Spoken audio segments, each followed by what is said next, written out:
Hola, bienvenidos a este podcast de Digitartis, primer episodio del podcast y un espacio donde hablaremos y conoceremos a profesionales senior de diferentes empresas de manera que puedan compartir con nosotros su conocimiento y experiencia, siempre para inspirarnos y motivarnos, fomentando una mentalidad de inconformismo y mejora constante para potenciar las empresas y hacerlas más competitivas día a día. Y bueno, para no enrollarme más, os presento a José Miguel Gil, nuestro primer invitado. José Miguel es Chief Digital Officer de Atlántica Agrícola y también es ingeniero informático por la Universidad Carlos III. Atesora más de 17 años de experiencia en empresas de primer nivel en sus sectores. Y nada, darle las gracias por compartir este ratito hoy con nosotros. José Miguel, bienvenido. Muchas gracias, Pedro. Nada, gracias a ti, hombre, por contar conmigo para esta iniciativa. Enhorabuena por lanzarte a la piscina, que no siempre es fácil.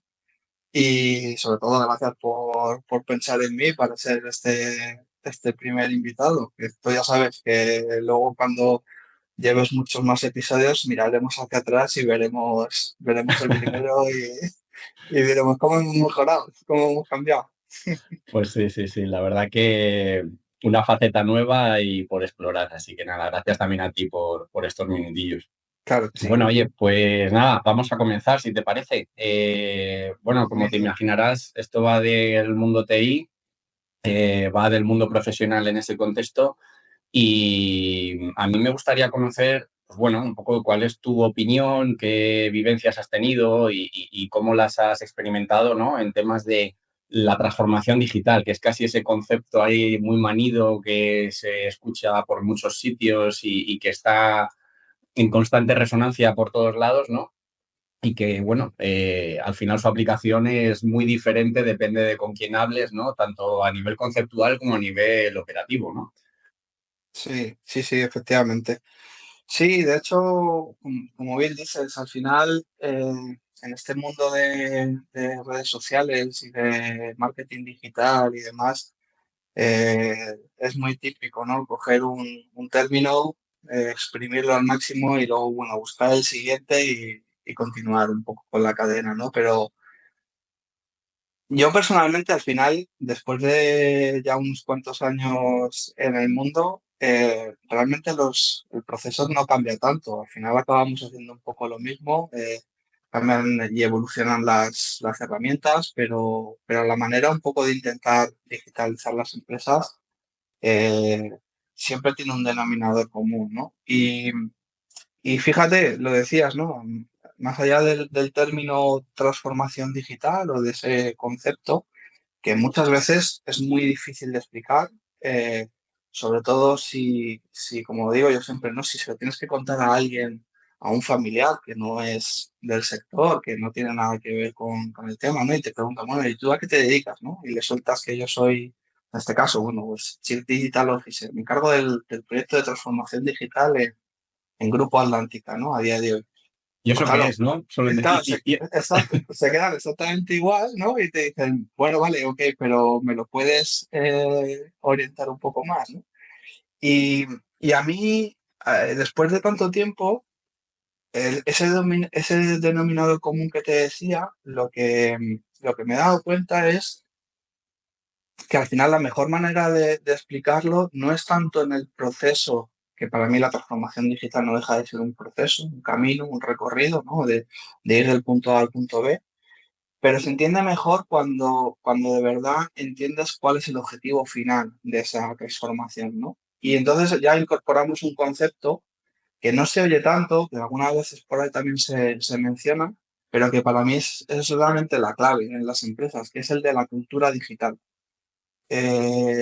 Y esto parece muy fácil de decir, pero es muy, muy complicado de verdad que una empresa acabe teniendo de los pies a la cabeza una cultura digital, ¿vale? Cuando digo de los pies a la cabeza me refiero desde la propiedad de la empresa, la dirección, responsables intermedios, personas que trabajan día a día, ya sea cualquier sector, cualquier ámbito. Al final nosotros ahora, por ejemplo, pues estoy trabajando como decías, en Atlántica Agrícola y al final somos una fábrica. Trabajamos en industria, trabajamos en el sector agro, pero somos una fábrica, ¿no? Pero al final del día, el trabajo es un poco, puedes hacer un ejercicio de abstracción y al final todo el mundo se enfrenta a los mismos problemas eh, y es un poco como lees tú la solución, ¿no? Y entonces, ya digo, más allá de la transformación digital, que yo creo que se entiende mejor cuando entiendes el concepto de cultura digital, luego ya es mucho más fácil de explicar un poco los pasos normales que tienes que seguir para una empresa, que luego depende mucho de en qué estado se encuentre, ¿no? Para llegar a tener esa cultura digital, ¿no? Y claro, la cultura digital es mucho más difícil de explicar porque es un arma de doble filo hoy en día, porque si te das cuenta, prácticamente todos hoy en día llevamos un smartphone en el bolsillo, lo tenemos todo el día en la mano, todo el mundo tiene ya casi todo el mundo tiene ya su aplicación del banco, su servicio contratado de no sé qué. Está todo el día interactuando con servicios digitales, ¿vale? Y sin embargo, es muy curioso y es uno de las primeras dificultades que aprendes a detectar que esa misma cultura digital que una persona puede tener en su ámbito privado, luego no es capaz de trasladarla realmente a su ámbito profesional. Y ahí es donde está la clave de la transformación, saber guiar a esas personas en lo que tienen que hacer en su día a día y cómo tienen que acompañar para de verdad lograr esa transformación digital. A ¿Me mí, en entiendes? ese sentido, perdona que te interrumpa, siempre me ha gustado decir que, porque me parece muy interesante la reflexión, siempre me ha gustado decir que la transformación digital hay que acompañarla de una correcta gestión del cambio. Mm, Al final, estos procesos rompen con rutinas que probablemente llevaban instauradas años y al final sí, el ser humano suele ser eh, miedoso al cambio, suele tener una aversión al cambio tremenda, ¿no? sí, Entonces creo que has hablado, como te digo, muy acertadamente desde mi punto de vista de cultura y más allá de eso hay que tener un acompañamiento a esas personas que van a sufrir o beneficiarse, mejor dicho, en sus propias carnes de ese cambio para que vayan viendo que realmente les aporta un beneficio, que claro, todo esto, el esfuerzo y un poco el sacrificio, ¿no? De pasar por ese trance de, bueno, pues empezar a trabajar de una manera diferente, mucho más eficiente, si somos capaces, y ya hablaremos después, de medir el antes y el después y ver qué es lo que sí, estamos ganando dentro del proceso, porque al final el PowerPoint lo soporta todo. Entonces, claro, es importante que estos procesos siempre vengan sustentados realmente por una motivación que yo creo que al final hace ver también dentro de esa cultura digital ya el tema de la tecnología como una inversión, ¿no? No ser eso un es, gasto y no ser un mal necesario dentro de la compañía. claro. De hecho, Pero ese concepto, lo has dicho muy bien, ese concepto de inversión, ya no solo uno siempre piensa en inversión y piensa en el valor económico, ¿no? Precisamente esa es la venda que hay que quitarle de los ojos a nuestros compañeros, de que al final ese esfuerzo que tú mencionas es una inversión para ellos. Y ese es precisamente es el acompañamiento, es esto estás sembrando hoy lo que vas a recoger en un futuro próximo con, pues eso, con mejoras, con eficiencias, con quitarte de encima trabajos recurrentes que no te aportan nada y que consigues encontrar una solución que te, digamos, te optimiza todo el flujo de trabajo, todo el tiempo.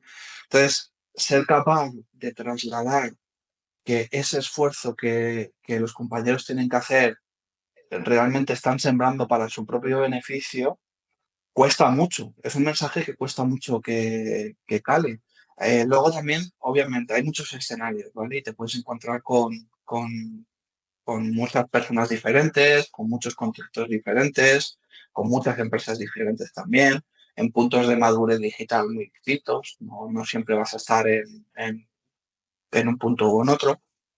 Pero por eso decía, lo del tema de la cultura digital, parece, ya digo, parece muy sencillo de decir, pero que luego de verdad lo veas en el día a día, que la gente lo tiene embebido en su dinámica, no es tan fácil, ¿no? Y ahí ya depende mucho también de diferentes generaciones, diferentes mentalidades. Luego también, oye, hablemos del elefante en la habitación, como se suele decir, ¿no? La brecha digital también existe. Eh, Cada vez los casos siguen siendo, o sea, poco a poco, de una manera natural y orgánica, van siendo menos, pero la brecha digital al final está en todos los ámbitos y en el mundo profesional también, y también hay que gestionarla. Lo que tú decías, la gestión del cambio, al final, con lo que esa brecha digital, yo siempre le digo, esto tiene que estar en el mapa de riesgos y tenerlo controlado, que Explica, estar ahí. explica qué es esto de la brecha digital, que probablemente no lo conozca todo el mundo.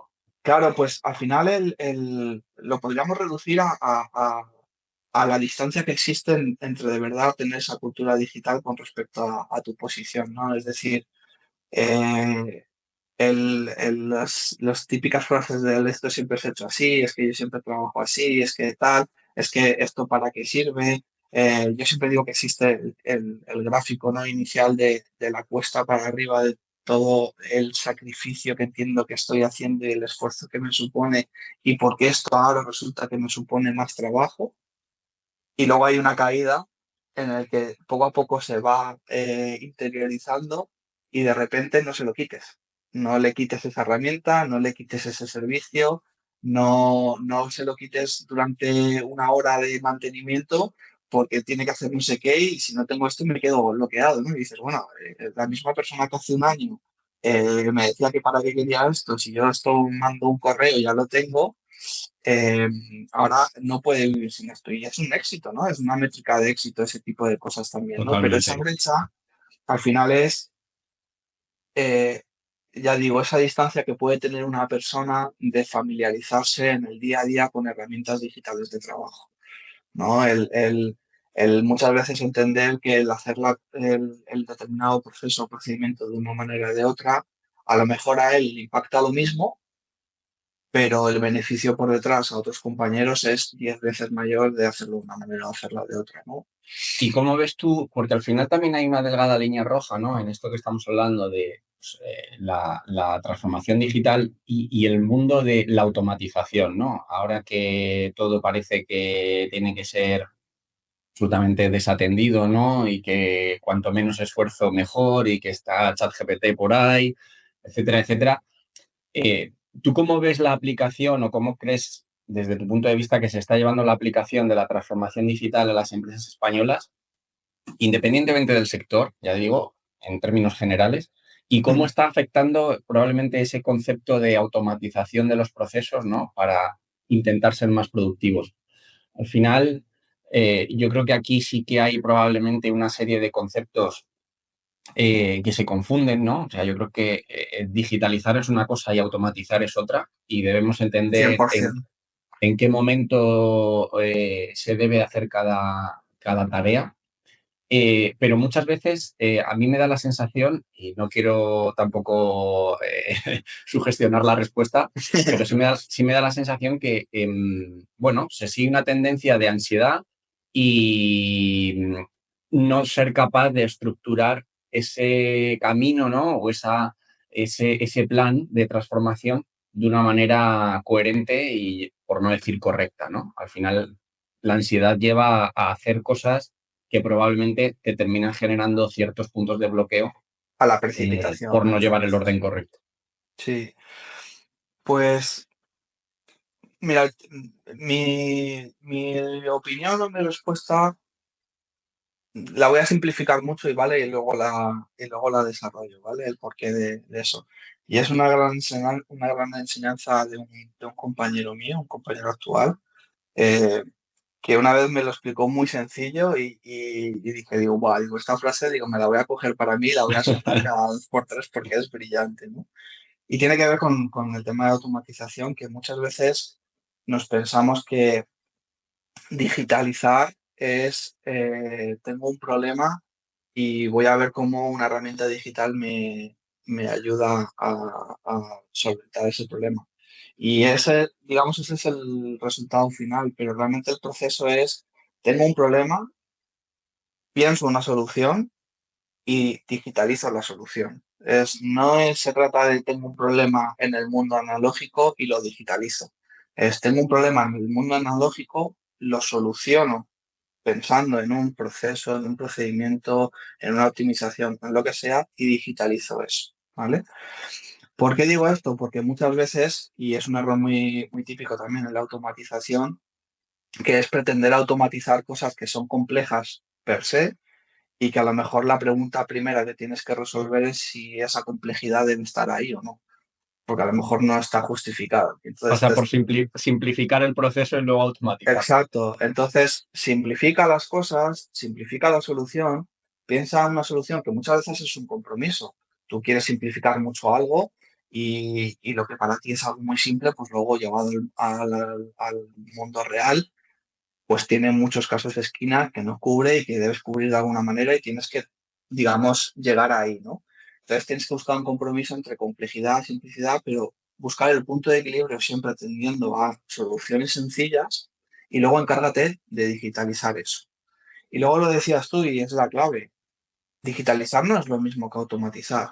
Es que cuando tú estás en un contexto digital, y cuando hablamos de contexto digital ya vamos a aterrizarlo más todavía, ¿no? Para no dar por hecho cosas. Al final, no nos olvidemos que digitalizar es llevarte tus datos, tu información y tu conocimiento y tus procesos a un sistema informático que son máquinas que hablan con máquinas y que lo que hacen es gestionar esa información, disponibilizarla, garantizar una calidad, garantizar una seguridad, una privacidad y disponerla a quien le toca, de la manera que le toca y en el ámbito que le toca, ¿vale?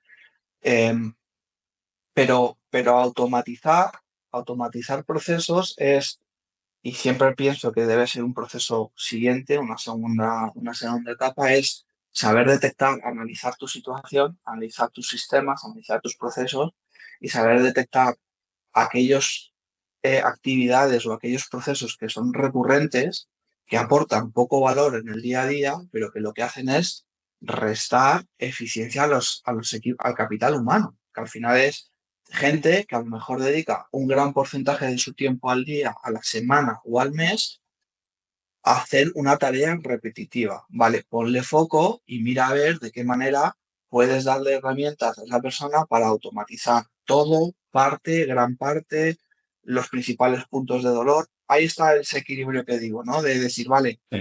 el problema es complejo, pero a lo mejor si automatizamos esta parte, estamos haciendo un 80-20, el siguiente 20 es tu extra de calidad, tu valor como persona en la parte del proceso que te toca para poner tu granito de arena, ¿no?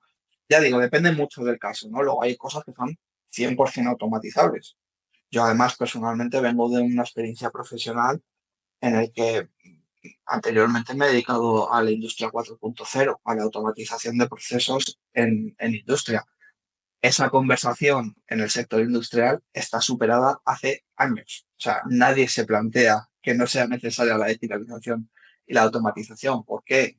Porque está perfectamente encajado en un mundo repetitivo. La fabricación es un proceso repetitivo, una serie de pasos más Exacto, o menos sí. complejos, repetitivos, que tú puedes diseñar muy bien, puedes encapsular y puedes pensar muy bien en todo el pipeline de pasos y de flujo de información para automatizar. De hecho, yo creo que es la base, esa imagen, ¿no? Del proceso industrial que parece secuencializado, ¿no? Una cosa detrás de otra, donde probablemente hay una receta para terminar componiendo un producto definitivo y demás. Se ha sabido trasladar muy bien al mundo, eh, vamos a decir, más del software, ¿no? Dentro de ese contexto digital, de manera que esa automatización también se pueda aplicar a los procesos de negocio de una compañía, ¿no? Claro. Hablabas de esas tareas repetitivas, ¿no? ¿Cuántas tareas repetitivas puede haber delante de un ordenador, de una persona? Y me viene a la mente esas soluciones, ¿no? De robotización, ¿no? Que lo único que hacen es simular pulsaciones de teclado y clics de ratón y que al final terminan ahorrando una barbaridad de tiempo a una persona que no es ni más ni menos que una mejora de productividad y una eficiencia operativa muchísimo mayor de la que tenías, ¿no? Cuando puedes coger a ese recurso de tu compañía y empezar a dedicarle a que, bueno, desarrolle tareas de valor añadido en lugar de estar haciendo algo que, bueno, pues no necesitas ningún tipo de conocimiento específico para poder llevarlo a cabo, ¿no? Es simplemente, pues bueno, coger un hábito y repetirlo constantemente. Yo creo que o sea, poder pararse a pensar, ¿vale? E identificar. Muchas veces Justo, son tareas que no tienen por qué, tú hablabas al principio de la complejidad y casi que nos vamos muchas veces, ¿no? La tendencia es irse siempre a lo más difícil, a lo más complejo, ¿no? Y probablemente la ganancia sea más marginal ahí que realmente en el resto del proceso. Yo creo que siempre es importante ver la foto completa, siempre es importante tener, pues eso, todo lo que es el paisaje, ¿no? Todo el horizonte despejado para poder decir, sí, oye, me enfoco aquí o me enfoco allí, ¿no? Y qué voy a ganar en cada caso. Al final, como decíamos al principio, hay que evaluar siempre dónde están los números, ¿no? Y bueno, pues tratar de hacer un análisis lo más objetivo y lo más preciso posible para saber dónde está la ganancia. Has hablado eh, dentro de este mundo de digitalización versus automatización de la información, de los datos, de, bueno, pues todo lo digital y aquí me lleva, bueno, a este mundo nuevo también muy de moda que es la ciberseguridad, ¿no? Bueno, ya he dicho muy de moda, no sé, ¿tú cómo lo ves? Si lo ves como una moda, si lo ves como algo que ya está aquí para quedarse, una necesidad, una obligación. ¿Crees que hay aquí mucho marketing detrás de la ciberseguridad y no es para tanto? no, no, no, todo lo contrario. No sé si es moda o no es moda, yo creo que no. Y desde luego, mm, si alguien lo ve como una moda, creo que está muy equivocado. Es una necesidad, 100%. El mundo actual te lleva a ello. Antes lo mencionaba con el tema de digitalizar y la automatización, que al final, por reducirlo muy, simplificarlo mucho, reducirlo al absurdo, hablaba del tema de la información, del conocimiento, de disponibilizarlo y tal, y mencionaba, ¿no? Y hacerlo de manera segura, ¿no? ¿Por qué? Porque el know-how, la propiedad industrial, la propiedad intelectual de las compañías es uno de los activos, de los assets más intangibles que existen, pero de los más valiosos y más importantes, ¿vale? Es lo que te diferencia muchas veces en el mercado, ¿no? Eh, es una necesidad proteger nuestros sistemas y proteger nuestras infraestructuras y proteger nuestra información y nuestro know-how. Eso es, para mí es indiscutible. Pero voy más allá. Yo creo que el hecho de que esté resonando tanto a día de hoy es, primero, porque es una evidencia que o lo haces o tarde o temprano ¿O estás lo pagas? perdido, o lo pagas, o sea, tarde o temprano lo vas a pagar. Y yo me lo llevo y lo elevo a que más allá de una necesidad, para mí se convierte en un elemento estratégico más. Es decir, de hecho yo eso lo tengo clarísimo que dentro de mi ejercicio de responsabilidad de identificar contexto, mapa de riesgos, iniciativas, plan estratégico, etcétera, etcétera, ciberseguridad tenía que tener un capítulo aparte, un capítulo dedicado y foco, ¿vale? Lo comentabas antes con el tema de la automatización, a la gente darle espacio, eliminarle ruido y quitarle tareas cuantitativas barra repetitivas y darles tiempo de calidad para pensar, para hacer trabajo de valor.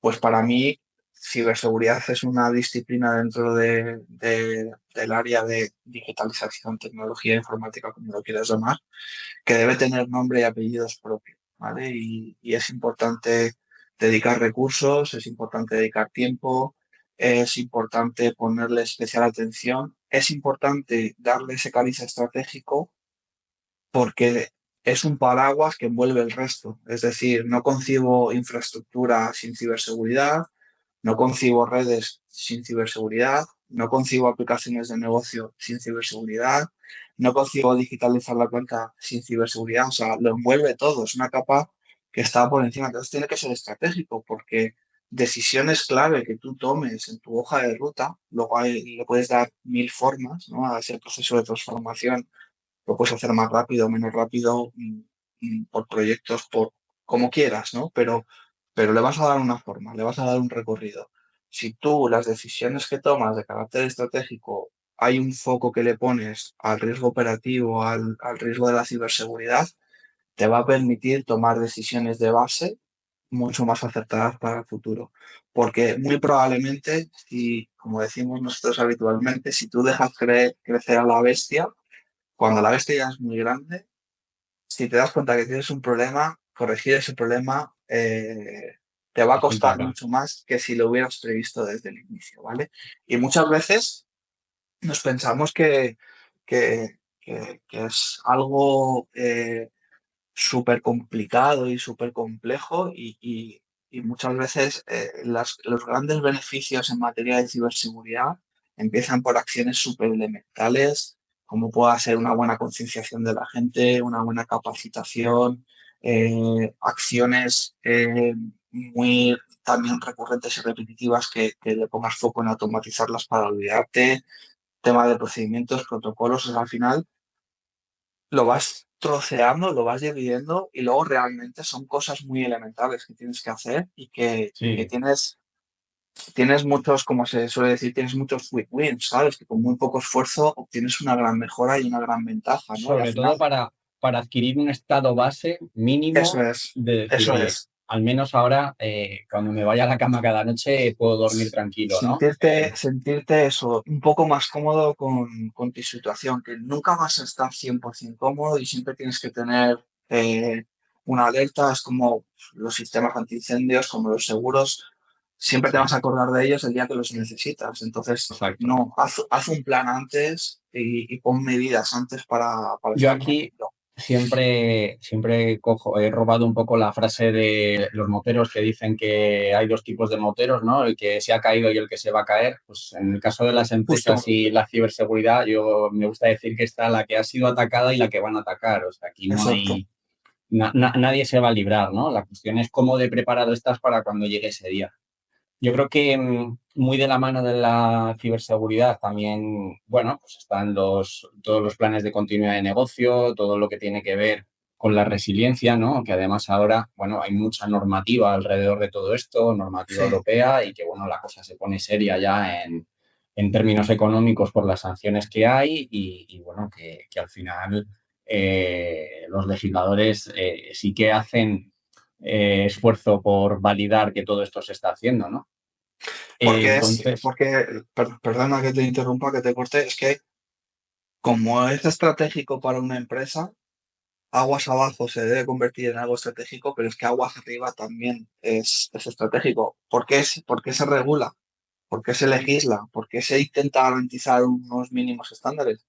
Porque es evidente que es un problema geopolítico importante y es un arma más a exacto, día de hoy en el mundo en el que nos movemos.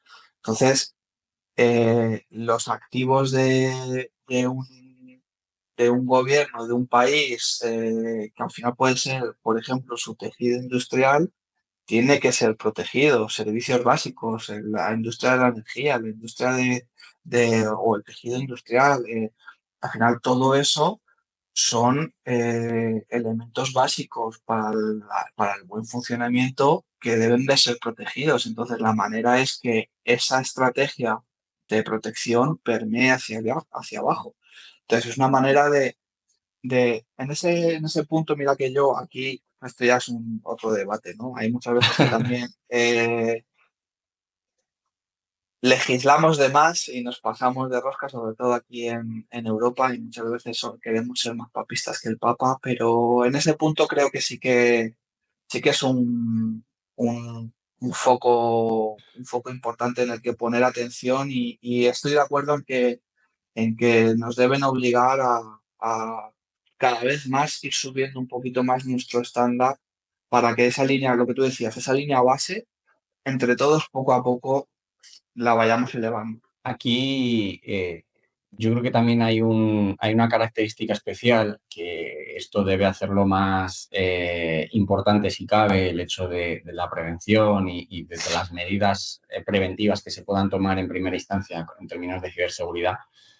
Y un poco va asociado también al concepto este legislativo que decíamos antes, ¿no? Yo creo que es la capacidad expansiva y la capacidad de infección que puede llegar a tener una brecha de seguridad, ya sea bueno, ha habido casos de ransomware supersonados que han salido en prensa, llevan años de esta manera, lo que pasa es que cada vez se conocen más bueno, pues parece que la gente se prepara más, ¿no? Pero bueno, yo recuerdo el WannaCry hace unos 8 años, una cosa así. eh, Hizo daño, todos, sí. todos habíamos visto una pantalla ahí pidiendo el rescate, ¿no? En bitcoins y demás, ¿no? Entonces, y empresas muy variopintas. Entonces, realmente creo que, y fíjate ya lo que ha llovido desde entonces, ¿eh? Y lo que ha evolucionado en realidad todo este mundo alrededor de lo que es la ciberseguridad como tal. Pero el poder expansivo que tiene y el poder infeccioso que tiene, pues deberíamos sobre todo hacérnoslo pensar un par de veces antes de, bueno, pensar que es algo que a nosotros no nos va a afectar y sobre todo con ese pensamiento de que antes o después nos vaya a llegar, yo creo que el punto clave aquí, y no sé si estarás de acuerdo, es en cómo me voy a recuperar, ¿no? O sea, una vez que me llegue, ¿qué medicina me voy a poder tomar para volver a estar bien, ¿no? Entonces, por eso te hilaba con esos planes, ¿no? De Claro. resiliencia, esos planes de continuidad de negocio, que al final van a permitir, pues básicamente que la empresa no cierre. Hay estudios bueno, ya lo demuestran. Creo recordar que el 60% de las empresas que sufren un ciberataque con ransomware terminan cerrando en los meses posteriores. Tú hablabas al final del activo de la empresa. Yo al final creo que ya no es la cuestión del activo, es el negocio. Si tú has Sí, sí, recibido esto, sí, tú es vas a verdad. poder seguir operando tu negocio. Eh, Ahí El está la impacto, clave, ¿no? el impacto directo es evidente Ahí está la y clave. tiene un coste operativo y el tiempo es dinero y todo día que no seas capaz de volver a garantizar esa continuidad de negocio, al final es una brecha económica que se va abriendo, se va abriendo, se va abriendo hasta como dices, ¿no? Hasta que llegues a poner en riesgo de continuidad del negocio completo, ¿vale? Y por eso es Fíjate, importante, como te decía, no darle ese cariz de esto es una necesidad. Entonces volvemos a caer en el error de, bueno, voy a ver qué mínimo hago para que me cueste lo menos posible, para que tal, voy a cubrir, ¿sabes? Es como exacto, una cubrir tendencia natural expediente y a cubrir el expediente a una política de mínimos. No, plantéatelo al revés, plantéatelo como un concepto estratégico, como algo que es vital para ti y construyete en la cabeza todo la hoja de ruta que tienes que seguir para llegar a ese punto base, ¿no? Y de ahí ya no son las medidas de seguridad que son de carácter, digamos, activas o pasivas y que te garanticen un poco esa protección, sino como dices, la resiliencia, ¿no? El decir, vale, y si pasa, ¿cómo lo atajo? ¿Cómo lo corto? ¿Hasta dónde me va a llegar? Si ha llegado, ¿cómo me voy a recuperar? ¿Qué plan de contingencia tengo? ¿Qué backups? ¿Dónde los tengo? ¿En caliente, en frío, deslocalizados? ¿No? ¿Cuántas copias? Eh, el RTO, o sea, al final tienes que tener en cuenta un montón de variables que tienes que tener muy clara la foto de quién eres, cómo estás protegido, en qué puntos puedes tener debilidades para corregirlo y sobre todo ese plan de continuidad lo que te da es una idea clara, un orden de cómo vas a proceder si llega el momento, porque no nos olvidemos. Esto es como, vuelvo a poner el mismo símil, porque es que es un poco lo mismo. En las empresas tenemos muy interiorizado el plan contra incendios y que cada X tiempo hay un simulacro y que testeas a la gente y que hay que tomárselo en serio y que hay gente que tiene que hacer unas determinadas acciones en un orden concreto, hay gente que es responsable de una cosa, hay gente que es responsable de otra, hay gente que solo tiene que seguir órdenes, etcétera, etcétera. Pues esto es lo mismo. Tú tienes que diseñar un plan en el que si tienes una emergencia, si tienes una contingencia, pues tienes que diseñar todo, cuáles son todos tus procesos paliativos, correctivos, qué haces, quién hace qué, a quién llama, cuál es tu alcance, penetración, comunicación. O sea, son muchas cosas las que tienes que tener en cuenta y por eso es muy, muy importante tenerlo pensado y diseñado antes. Porque cuando tú estás en mitad de un incendio y te viene de verdad, si no tienes muy claro que tienes que hacer A, B y C, colapsas, te Sí, confundes, te sí. equivocas, no sales, tomas malas decisiones, te precipitas. No, tú sabes que tienes que hacer A, B y C, ok. ¿Quién va a hacer D, E y F? Fulanito. Vale, ya está, no te lo piensas, ejecutas, punto. Pues todo eso tienes que diseñar antes, lo tienes que tener controlado y muy importante también que también tiene su, digamos, su importancia y su foco y tienes que dimensionarlo. Oye, esos planes hay que probarlos, hay que simularlos, hay que verificar que está todo ok, que si te ha cambiado una cosa no te ha estropeado otra. O sea, al final, Que nadie, que nadie se ha quedado dentro del edificio mientras estaba haciendo, ¿no? Siguiendo un poco exacto, la... justo, justo. Entonces, por eso decía que no es solo una necesidad, sí, es una necesidad, pero que es una necesidad tan importante que para mí debe ser una línea estratégica dentro de tu actividad. Lo tengo clarísimo. Desde Y luego que ojo, sí. perdón, puntualizo ya al final, ya no me alargo más. Perdona que me enrollo como las No, persianas, no, no, no, oye, aquí pero para eso estamos. para también muy importante, y esto también es muy recurrente, la ciberseguridad es cosa de todos. Eso Ahí es es muy, donde quería ir ahora eso es muy y, importante. y quería abrir ese melón, ¿no? Que es el mundo usuario barra empleado de empresa, ¿no? Ese punto, ¿no? Que parece casi lo más conflictivo, podría decir, ¿no? En el día a día. Al final, eh, los departamentos de TI, ¿no? Dentro de las compañías bueno, que están ahí, que cualquier problema siempre son la primera línea de acción a la que se acude para buscar una solución y demás, y que son los que gestionan o terminan gestionando a los usuarios, ¿no? Como tú mencionabas. Bueno, aquí y un poco por cerrar el hilo, ¿no? del mundo ciber, yo creo que está claro que son el eslabón más débil, ¿no? Yo creo que aquí es Sí, el punto de vulnerabilidad más común, ¿vale? Y bueno, al final creo que lo ibas a mencionar tú, tampoco quiero meterme o dar una respuesta por ti, pero vamos, al final yo creo que son puntos donde hay que prestar especial atención porque realmente, como tú dices, es una cuestión de todos, es una cuestión en la que hay que dar herramientas a todos, volvemos de nuevo a ese nivel de capacidad tan disperso, ¿no? En función de cada empleado, ¿no? sí, Y sobre todo mantener el nivel o hacerles ver que tienen que mantener el nivel de alerta y de concentración alto, ¿no? sí. En el punto de ciber está claro, pero bueno, al final es una componente más o es una pieza del puzzle más que conforma lo que te comentaba de la cultura digital, que para mí es eso también, ¿vale? O sea, forma parte de ese paquete.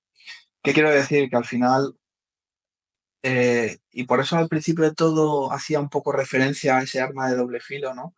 Que todos nosotros, como llevamos un móvil en la mano y nos hemos acostumbrado, sobre todo en los últimos años, a que todo es inmediato, a que todo es un clic, a que todo está ya, a que si necesito una aplicación de no sé qué, voy, entro, la busco, o no sé quién me ha dicho esta aplicación, le doy 3 clics, me registro y ya tengo una aplicación funcionando, ¿no? Que hace algo. Entonces también digo que es un arma de doble filo porque yo una de las lecciones aprendidas de todos estos años eh, es cómo gestionar las expectativas de la gente en cuanto a lo que implica digitalizar en un proceso profesional que es muy diferente a la digitalización en tu ámbito privado. ¿Me explico? Porque ese ejercicio, Totalmente. si ese ejercicio de abstracción es normal, la gente no lo hace, la gente no lo entiende, ¿no? La gente está acostumbrada a decir, "Jo, pues esto eh, lo ven en el día a día, ¿no? Las apps, no sé qué, son todo cosas sencillas, ¿no? Pero no se dan cuenta de que son cosas de nicho, dedicadas, que el fabricante te da lo que te quiere dar, no te da otra cosa, no te da lo que tú le pides. Tú has ido a buscar lo que el fabricante te da. Sin embargo, en el mundo profesional, generalmente, luego ya también, dependiendo de las herramientas y de los modelos, te puede dar muchos los enfoques, ¿no? Pero hay mucho más grado de customización o grado de personalización en herramientas que por mucho que estemos todos huyendo de ese desarrollo a medida, hay veces que no es más, o sea, no hay más remedio que hacerlo porque te sale a cuenta o Bueno, por mucho aquí que haga. Sí, este es un melón del debate, ¿eh? desarrollo, Sí, el sí, melón del desarrollo a medida es es un importante, ¿no? debate, ¿no? Es un debate, pero Sí, sí, sí. a lo que voy es que más allá del tipo de solución, que puede ser también un producto estándar, pero que es customizable, y entonces cuando es customizable ya tienes que evaluar qué necesidades tenemos, cómo las queremos moldear, qué espera el usuario, qué espera cada uno obtener, su participación en el proceso es muy diferente, no es lo mismo alguien que está trabajando en el exterior, en el equipo de ventas, que una persona que está trabajando dentro en el departamento de control financiero. Los ámbitos son distintos, pero comparten muchas cosas, la funcionalidad entonces cambia. Entonces, que la gente entienda que las herramientas hay que customizarlas y hay que personalizarlas no significa que ese trabajo se lo vayan a tener que dar hecho. Y ahí es donde voy, que la digitalización es cosa de todos. Y esto es un mantra que yo repito y vuelvo a repetir y vuelvo a repetir. Todos y cada uno de los que forman parte de ese ecosistema digital tienen que hacer suyo lo suyo. El que es usuario final y va a interactuar con la herramienta X de una determinada manera, lo tiene que vivir como suyo. Y el proceso de nacimiento, esa implantación, lo tiene que vivir como suyo, porque nadie mejor que él va a tener que conocer esa herramienta con la que va a interactuar todos los días. Porque luego, evidentemente, está en nuestra labor hacérselo lo más fácil posible, que las herramientas sean lo más intuitivas Sí. posibles, que garanticen ciertas cosas, pero es muy importante que la gente interiorice que esas herramientas digitales que utiliza son también suyas y que el proceso, por ejemplo, a lo mejor, claro, luego, dependiendo del proyecto, ¿no? Pero nosotros, por ejemplo, ahora mismo, pues estamos en plena implantación de un nuevo ERP. No te quiero ni contar el dolor de cabeza que es No, no, implantar no un me lo ERP. cuentes, no me lo cuentes. Yo creo que todo el Pero te mundo entiendo, te que tenga entiendo. cierta relación con el sector lo sabe.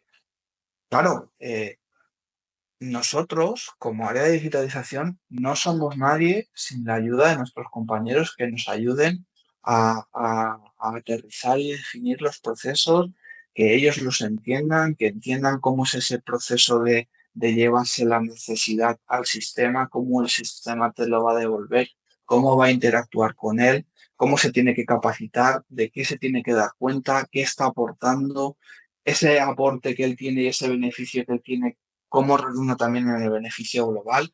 O sea, al Y final luego son cosas.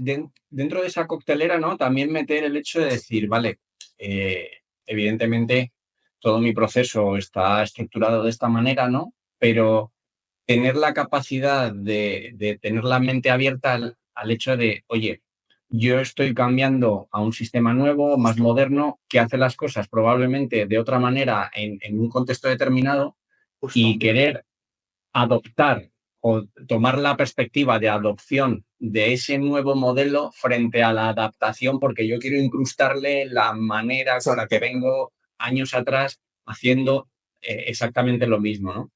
Creo que ahí también es una barrera clave de La, la, derribar sí, la gestión las del cambio. plantillas. La gestión del cambio que decías Exacto. antes. Al final es un poco tener en mente eso, ¿no? Pero, pero ya digo que dentro de todo ese conjunto de acciones y de todas esas interacciones que durante el día a día suceden, pues está claro que tenemos que ser capaz de brindar a nuestros compañeros de esas herramientas, de darles un soporte, de darles una capacitación, de la capacitación propia de la herramienta, pero la capacitación también general de la ciberseguridad que hablábamos antes, de cómo tienen que proteger esa herramienta, cómo tienen que proteger la información, porque es importante.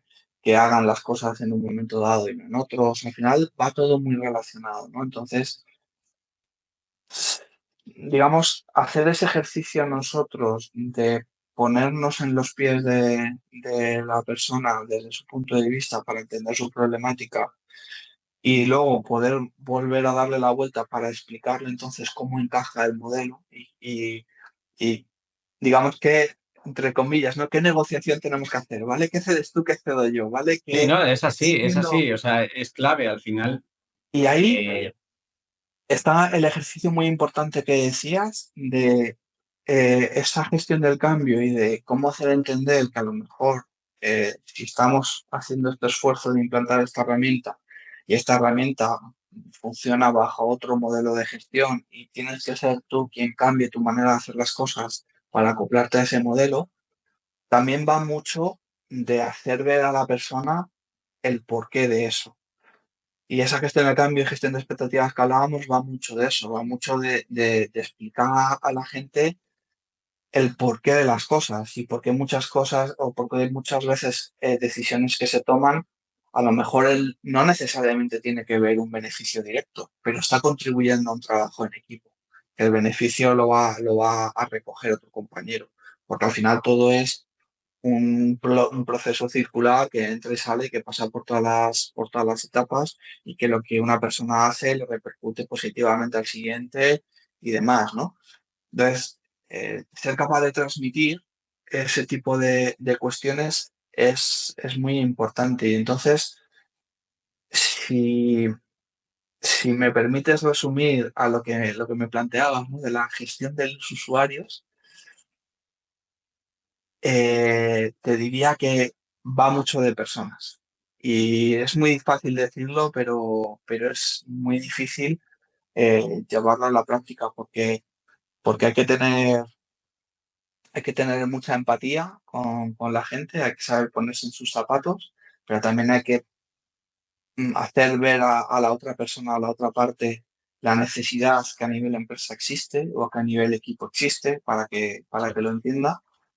Y, y yo creo que la clave, ya digo, fíjate que estamos hablando mucho de digitalización y tal, y luego al final acabas yendo a lo mismo, que lo que importante son siempre las son las personas. personas. Y luego también, ojo, también quiero decir y esto también es un error muy común, caray, nos echamos mucho nosotros a las espaldas el hacer esa gestión del cambio y esa responsabilidad y demás. Y está claro que cuando ejecutas proyectos lo tienes que tener en cuenta, lo tienes que hacer. Pero ojo, yo también quiero poner encima de la mesa que es muy importante que la responsabilidad individual de cada uno también está, ¿eh?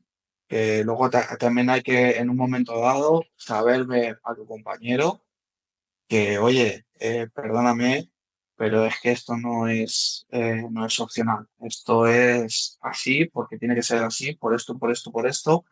Y es mejor que lo entendamos y que lo absorbamos como algo natural a tratar de luchar contra ello. Porque entonces esa brecha digital se empieza a hacer cada vez más grande y te estás quedando cada vez más descolgado y cada vez pierdes más el ritmo y como pierdes el ritmo en el día de hoy, en el mercado tan competitivo que existe hoy en día, estás perdido. Entonces también, ojo, yo voy a ser el primero que defienda que nuestra responsabilidad es la de garantizar esas herramientas, la de ponerlo fácil, la de ayudar, la de capacitar, la de asesorar, la de acompañar, todo eso fenomenal.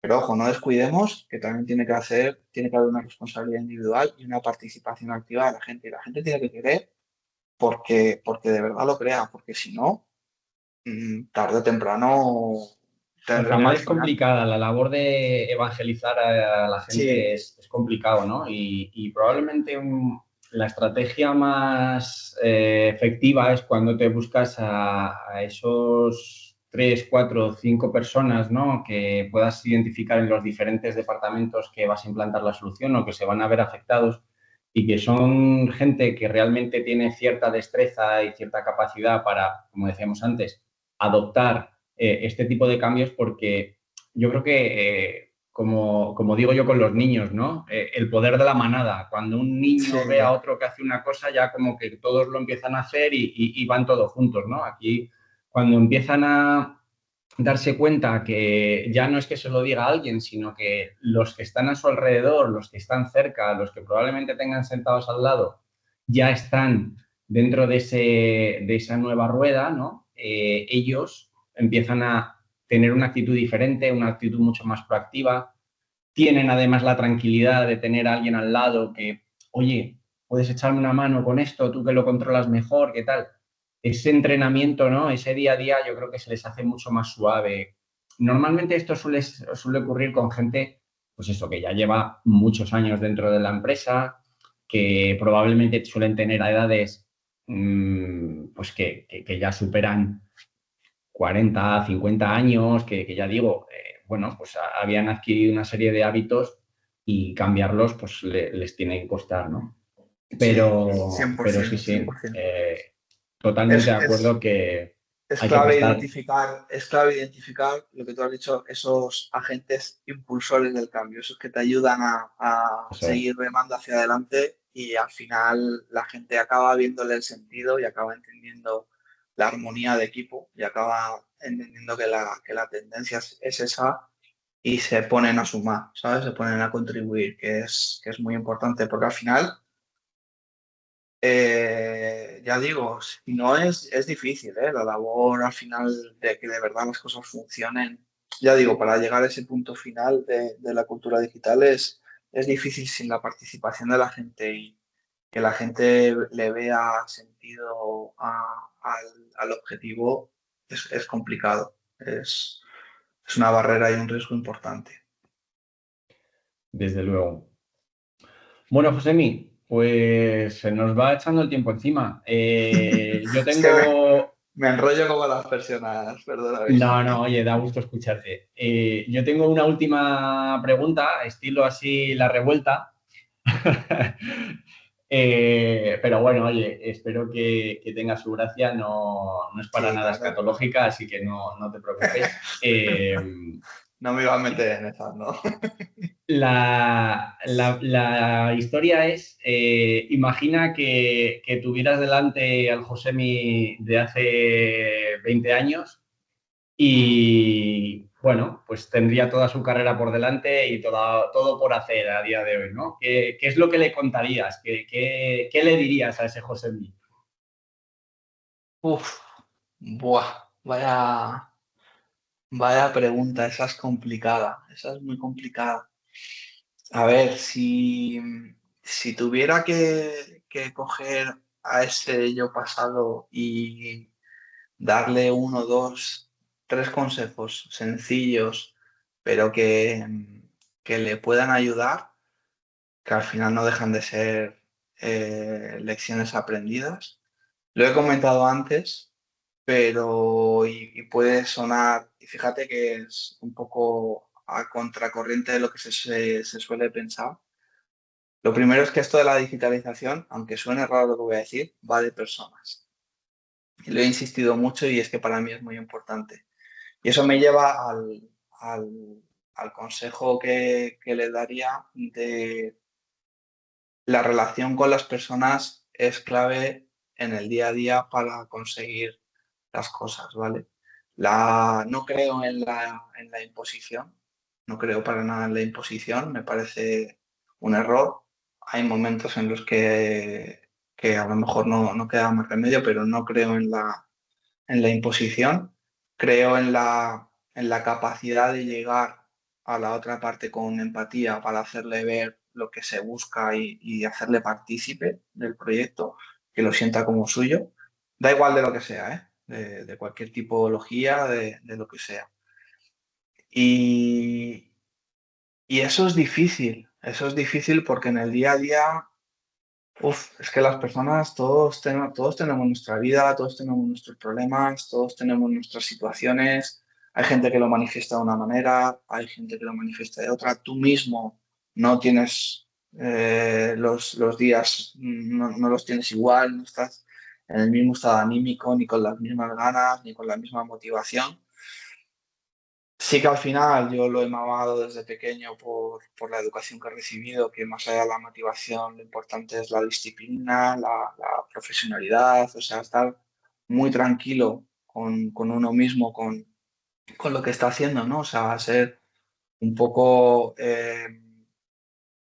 tener la tranquilidad de conciencia de que uno está haciendo todo el día lo mejor que sabe hacer, lo mejor que puede hacer con lo que tiene, ¿vale? No siempre te toca jugar con las mejores cartas, generalmente además tienes que lidiar con no las cartas ideales o no con las que te gustaría, pero tienes que sacarle el máximo provecho, ¿vale? Y entonces, esos momentos de frustración que puedas tener en un momento dado, la disciplina es lo que te baja a tierra, el tener un propósito es lo que te mantiene firme y ahí lo uniría con el segundo consejo quizá, que es no perder nunca la capacidad de parar un momento, respirar, dar tres pasos atrás, ver de dónde vienes, qué estás haciendo y qué estás persiguiendo y volverte a meter en el día a día.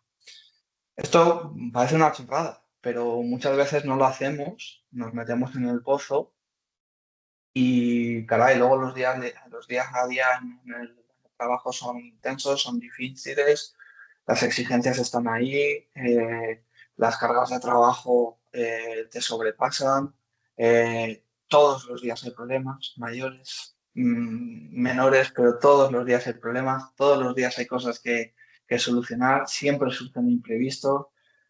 Te puedes planificar muchas cosas, pero al final es muy fácil que se te rompa la planificación por imprevistos que surgen.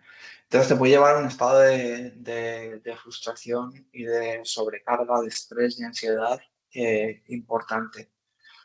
Entonces, el no dejarte a ti mismo caer en ese pozo hasta que sea demasiado tarde, sino de vez en cuando ser capaz de sacarte a ti mismo, ¿no? Y decir, vale, para un segundo, respira, date un tiempo, tómate los dos próximos, no se trata de no hacer nada, ¿no? Pero tómate los dos próximos días un poco más tranquilo, intenta pensar con claridad, no te ofusques, dale un poco de pausa, mira lo que estás haciendo, mira de dónde venías, mira lo que estás consiguiendo y sigue pensando en lo que has trazado, ¿no? ¿Cuál es tu plan?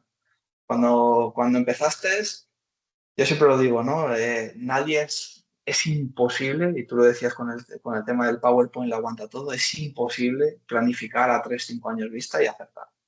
Lo siento. O sea, Y menos ahora. lo desmitifico ya. No sale nunca, ¿vale? Te equivocas en un plan o en un proyecto a 3 meses vista, pues imagínate 3 5 años, ¿vale? Pero eso no es contrario ni excluyente con que tú siempre tengas una mentalidad de hacia dónde quieres ir, cuál es tu rumbo. Tu rumbo a lo mejor es 360, 180, 90, 320, lo que sea. Tú has definido tu rumbo. Yo quiero ir para allá. Yo sé que hoy soy esto y quiero ir para allá, ¿no? Y quiero transformar la compañía de esta manera. Quiero que dentro de X años, 3 5 los que sean, yo quiero estar en esta situación. Quiero haber hecho esto, y moviendo todas estas piezas y todo lo derivado, habré conseguido todo esto, ¿no? Entonces, esa es tu hoja de ruta, esa es tu orientación, ese es tu plan director, ¿no? Luego ya lo vas aterrizando más y le vas dando más contenido, más detalle. Pero luego en el día a día, señores, eh, hay que decidir, hay que hacer, hay que corregir, hay que equivocarse, hay que echar para atrás, echar para adelante.